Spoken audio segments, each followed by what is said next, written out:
அனைவருக்கும் வணக்கம். கரூரில் நடந்த இயற்கை வேளாண் திருவிழாக்கு தாங்க போயிருந்தோம். அந்த வீடியோ தொகுப்பு தான் இது. கரூர் மாவட்ட இயற்கை விவசாயிகள் சங்கமும் நம்மாழ்வார் உயிர்ச்சூழல் நடுவும் ஸ்மாரகமும் இணைந்து 3வது ஆண்டா கரூர் இயற்கை வேளாண் திருவிழா 2026 அப்படிங்கிற நிகழ்ச்சியை கரூர்ல இருக்கிற கொங்கு திருமண மண்டபத்துல ஜூலை 19 ஞாயிற்றுக்கிழமை அன்னைக்கு மிக சிறப்பான முறையில் நடைபெற்றுச்சு. இந்த வேளாண் திருவிழா ஏகப்பட்ட நிகழ்ச்சிகள், கலை நிகழ்ச்சிகள், குழந்தைகளுடைய நடனங்கள், குழந்தைகளுடைய கிராமிய நடனங்கள் அனைத்தும் ரொம்ப சிறப்பாக இருந்துச்சு. அதே மாதிரி இங்கே விற்பனைக்கு நிறைய, அதாவது பாரம்பரிய அரிசி, சிறுதானியம், தற்சார்பு வேளாண்மை, மரபு விதைகள், மாடி தோட்டத்துக்கான பொருட்கள், இயற்கை வேளாண்மை சார்ந்த பொருட்கள், அது மாதிரி எல்லா பொருட்களும் இங்கே கிடைச்சிது. விற்பனைக்கு வச்சுருந்தாங்க, அதே மாதிரி கண்காட்சியாக வச்சுருந்தாங்க. இங்கே ரோபோட் ஃப்ரண்ட்ல இருந்துச்சு, ரொம்ப அழகாக இருந்தது பார்க்கறதுக்கு. வணக்கம். கரூர் மாவட்ட இயற்கை விவசாய சங்கம் 3வது ஆண்டாக வெற்றிகரமாக நடத்தி கொண்டிருக்கிறார்கள். எனக்கு அவர்களுக்கு எனக்கு மனமார்ந்த வாழ்த்துக்களும் நன்றிகளையும் தெரிவித்துக் கொள்கிறேன்.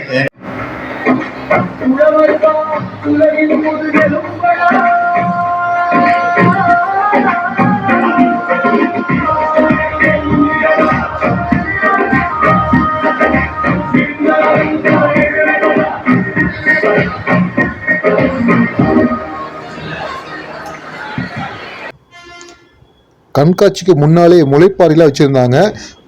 ஓப்பனிங் ஃப்ரண்ட்டில் பார்த்தீங்கன்னா நெல் கண்காட்சி வச்சுருந்தாங்க. பாரம்பரிய நெல் வகைகள் அனைத்தும் இங்கே பார்வைக்கு வச்சுருந்தாங்க. ஒவ்வொரு நெல்லோட பேரையும் தெளிவாக எழுதி இங்கே ஏகப்பட்ட நெல் ரகங்கள் வச்சுருந்தாங்க. பார்க்கறதுக்கு ஆச்சரியமாக இருந்தது.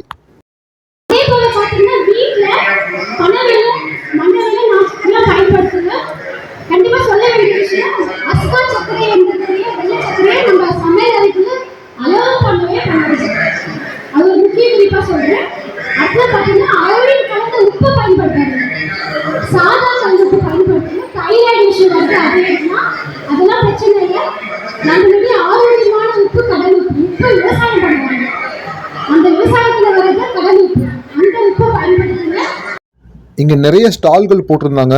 இயற்கை சார்ந்த வேளாண்மை பொருட்கள் அனைத்தும் இங்கே கிடைச்சிது. அதுவும் கூட்டம் நிறைய வந்தாங்க. கரூர் மக்கள் மிகப்பெரிய ஆதரவு கொடுத்துருந்தாங்க.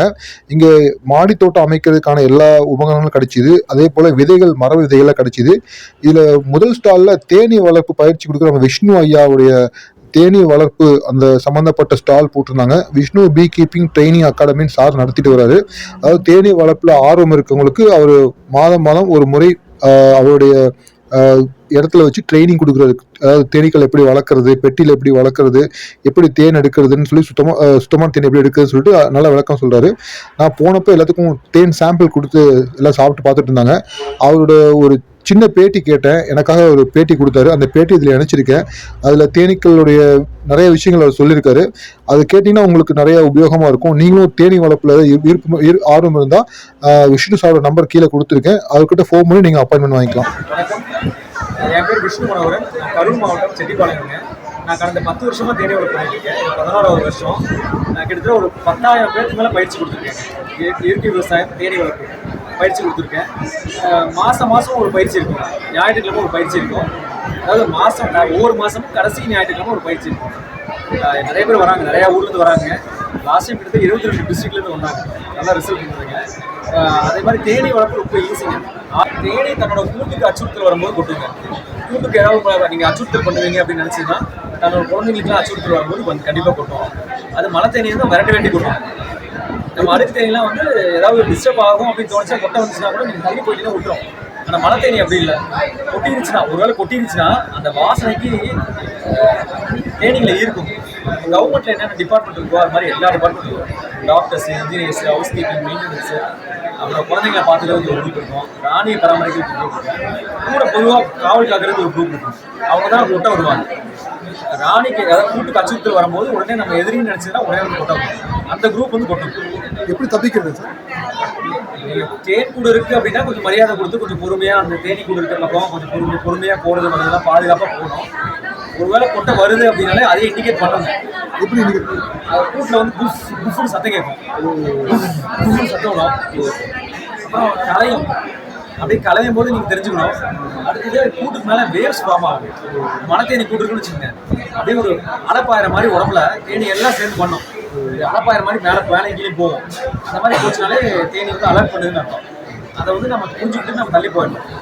அதே மாரி நம்ம அங்கே விளையாண்டு ஏதாவது பண்ணிட்டு இருந்தோம்னா தேனி கொட்ட ஆரம்பிச்சிடும். எப்படி தப்பிக்கிறதுன்னு பார்த்தீங்கன்னா, கொட்டை வந்ததுன்னு வச்சுங்க, நம்ம ஒன்றா 2 கொட்டு வாங்கிக்கணும். கொட்டை வாங்கிட்டு கம்முன்னு போயிட்டோம்னா ஒன்றும் பிரச்சனை இல்லை. அப்படியே கொட்டுறது கம்மியாயிடும். நம்ம உதறது, தட்டி விடுறது, குதிக்கிறதெல்லாம் பண்ணோம்னா ஜாஸ்தியாக வந்து கொட்டாலும் பேசாம அமைதியாக இருந்திருக்கும். ஆமாம். தப்பிக்கிறதுனா உங்களுக்கு ஏதாவது ஒரு ஓடுற தண்ணியில போய் குதிச்சிடணும்.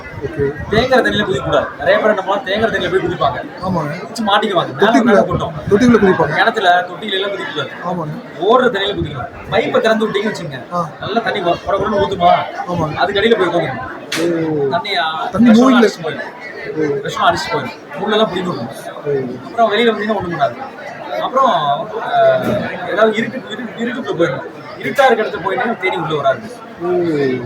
அப்புறம் புகை போடும். உடனே தீய முடிச்சு புகை போட்டுட்டீங்கன்னா தேனி பயந்துட்டு வராது. தேங்காய் மட்டை இருக்குல்ல, தேங்காய் மட்டையை பிடிச்சி மட்டை வச்சிங்கன்னா பூ நிறைய புகை நல்லா வரும். அதை வந்து சுற்றி வச்சுக்கிட்டீங்கன்னா தேனி வந்து பயந்துட்டு வராது. அதுக்குள்ள நீங்க வெளியே வேற பக்கம் போயிடணும். அது முகம் மங்குச்சுன்னா தேனி வந்துடும். முகம் மங்காத மாதிரி பார்க்கணும். நம்ம இந்த நாட்டில் பார்த்தீங்கன்னா, உலகத்தில் பார்த்தீங்கன்னா மொத்தம் 3,91,000 தாவரங்கள் இருக்குங்க. அது எல்லாத்துக்கும் மகரந்த சேர்க்கை பண்ணணும். அதில் வந்து பூ காய் ஆகிறது பார்த்தீங்கன்னா 2,69,000 தாவரங்கள். இந்த 2,69,000 தாவரங்களில் ஒரு 40-50% பார்த்தீங்கன்னா பூ காய் ஆகிறது.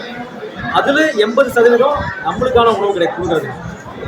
நம்ம உணவு சாப்பிட்றோம்ல, அதில் 80% தேனீக்கான மகரந்த சேர்க்கை செய்யப்படுது.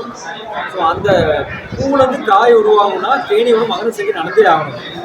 அதில் வந்து மொத்தம் எத்தனை ரகம் தேனீகள் இருக்கும் தெரியுமா? மொத்தம் இந்த உலகத்தில் இருக்கிற தாவரங்கள்ல மகரந்த சேர்க்கை பண்ணணும்னா மொத்தம் 20,000 தேனீகள் இருக்கு. 20,000 வகைகள் இருக்கு. அந்த வகைகளில் ஒரு 4 வகை தான் நம்மளுக்கு தேன் கொடுக்குது. இது எல்லாம் தேன் கொடுக்காத தேனீகள் தான். அதனால எல்லா தேனீக்களும் கொடுக்குறோம். ஒவ்வொரு பூவும் ஒவ்வொரு மாதிரி இருக்கும். அந்த ஒவ்வொரு மாதிரி இருக்க பூவையும் மகரந்த சேர்க்கை பண்ணணும்னா ஒவ்வொரு மாதிரி உருவமைப்புள்ள தேனீக்கள் இருக்கணும். அதெல்லாம் மகரந்த சேர்க்கை பண்ணணும். ஸோ அதனால் தேனீக்கள் வந்து அயல் மகரந்த சேர்க்கை ரொம்ப முக்கியம். பூவில் வந்து காய் உருவாகணும்னாலே தேனீக்களோட வேணும். நல்ல மகரந்த சேர்க்கை ரொம்ப முக்கியம். நம்ம இப்போ வீட்டில் வளர்க்குற தாவரங்கள்லாம், தோட்டத்தில் வச்சுக்கிற தாவரங்கள்லாம் முக்கால்வாசி எல்லாம் பார்த்தீங்கன்னா தேனீக்களோட மகரந்த சேர்க்கை செஞ்சு ஆகும். தேனீக்கள் மகரந்த சேர்க்கை நல்லதாக தான் உணவு நமக்கு.